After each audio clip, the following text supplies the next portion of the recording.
Today we're drawing a human skull because it's not something you get to do every day. So starting off with a crooked circle, because who needs proper circles? Quite honestly, this is one of the things that I do when I don't really know what to draw. I just go, okay, what am I not good at drawing? Because I can just draw that and try and improve on that instead of just wondering like, I have no idea what I'm going to draw. I have no idea what I want to draw, but I need to draw something. So just draw what you're not good at. It doesn't matter if it doesn't turn out as great, because that's the point. If you're not good at it, you're not expected for it to look perfect. You're expected to look better than what you drew before. So I might come back to this and redraw it at some point. I might do like a skull from a different angle, because I actually drew this. I have a reference picture with just like a bunch of skull drawings of different angles and bones and stuff like that, and musculature, because it is very helpful when you want to draw to know what the anatomy is. You don't have to know the name of the anatomy, but you look at things and go, okay, that's there. Okay, good to know.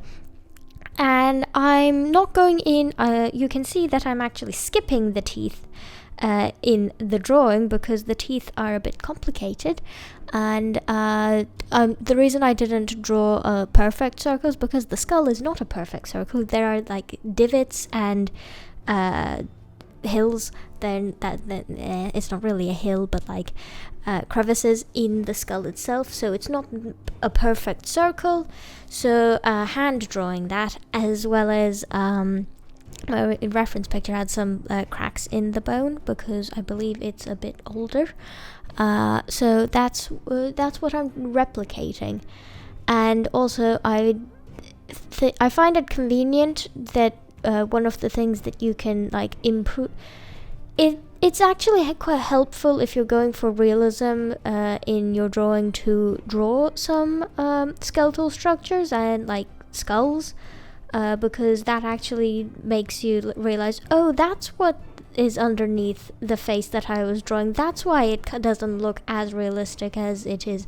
Of course, if you're going for a more cartoony style, it's still good to know what a more realistic thing looks like, because then you can simplify it and you can make the conscious choice of what it's supposed to look like, or what you want to, which area you want to simplify, instead of going, well, this is convenient, so I'm going to do that. It's like one of those things, because most cartoon artists will be able to draw realistic because they were able to draw realistic. They went, okay, that's all good and all, but this is how I want to draw now. So I'm going to do that, and I know how to draw this. So yeah. So it's one of those things. I didn't do too much shading during the sketch phase, but I did pretty much place everything where they're supposed to be instead of leaving it too messy. And I'm going in with pressure opacity because I am not exactly sure what I am doing or how I exactly want to shade it, or what colors I'm supposed to be using, because the reference picture is in black and white. And I know, a skull is not completely white. It kind of has a bit of a yellowish tint to it.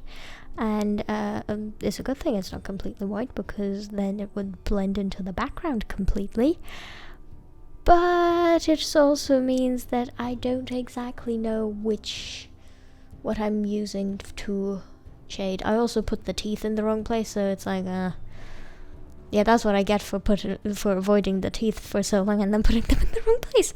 So I'm kind of having to eyeball where they're supposed to go, because I missed a few things. And I might as well talk about which areas I struggled with while sketching it, which those would be the teeth, which is why I avoided them, as well as the nose bridge, and like the curve inside where the nose would usually be. That I struggled with quite a bit, getting it correct. I'm sure it looks like a nose of someone. It's just it didn't look like the nose of the reference picture, which is what I was supposed to be drawing. It's fine if it's not supposed to be that, but it's like kind of need to look like the reference picture if I'm going off of reference pictures. And right now I'm just blotching in some shading so that I can get some depth and I can get used to it, and then I'm going back in with a more with a full with just a normal brush without pressure opacity, and darkening things up, adding some more line structure.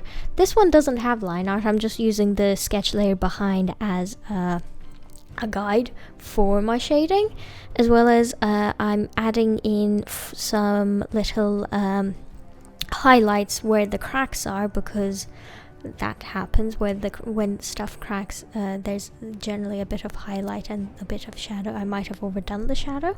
I guess I did learn that during the drawing the rock thing, and I will be using that information because that's what you do when you learn. You remember to use it.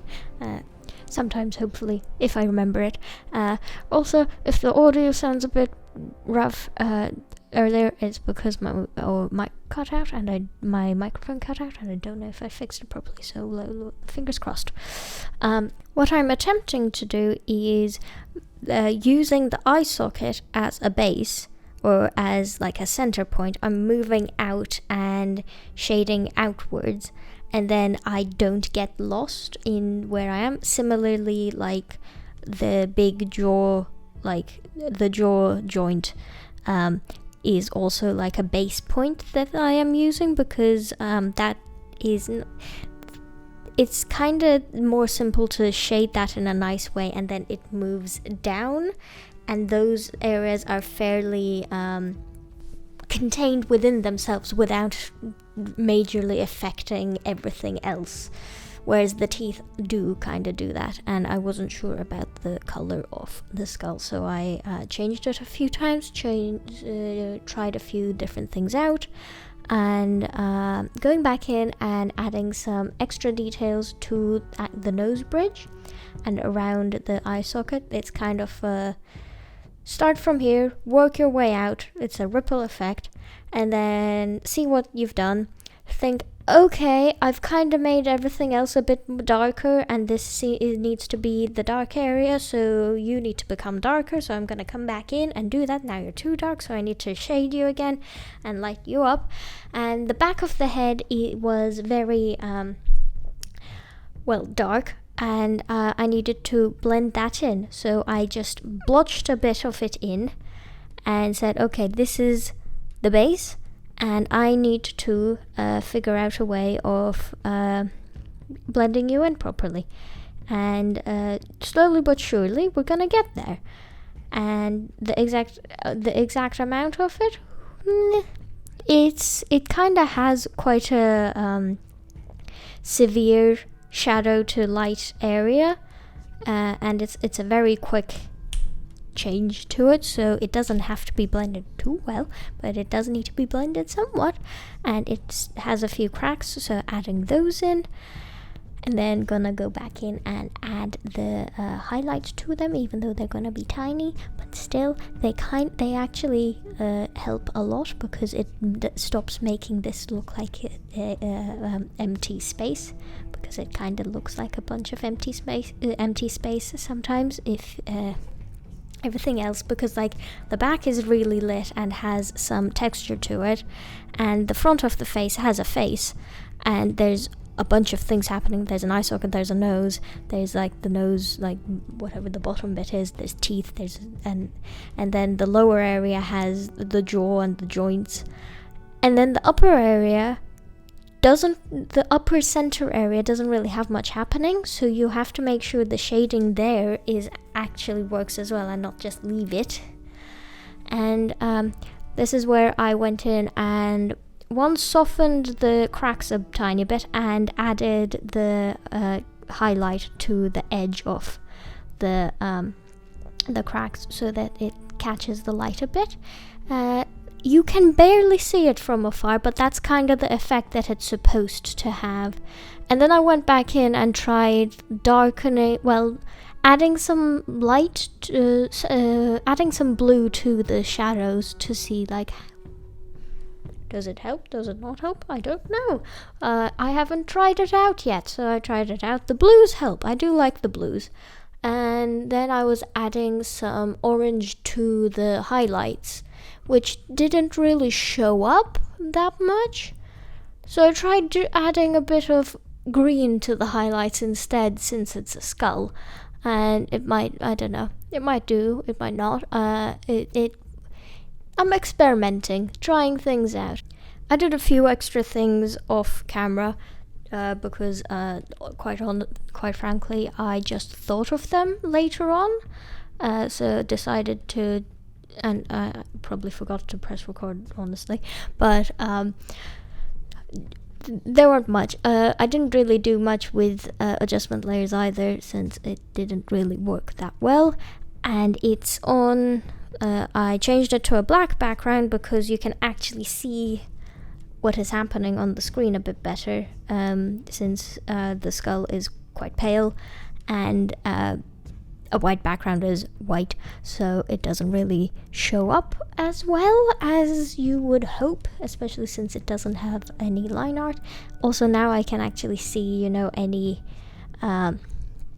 imperfections in the edge line work, which is probably something I should have done before, and I should have changed the background color to black before, or at least gray, or like a gradient or something along those lines. But I didn't do that, so we're not going to mention, we're going to mention it, but we're not going to dwell on it.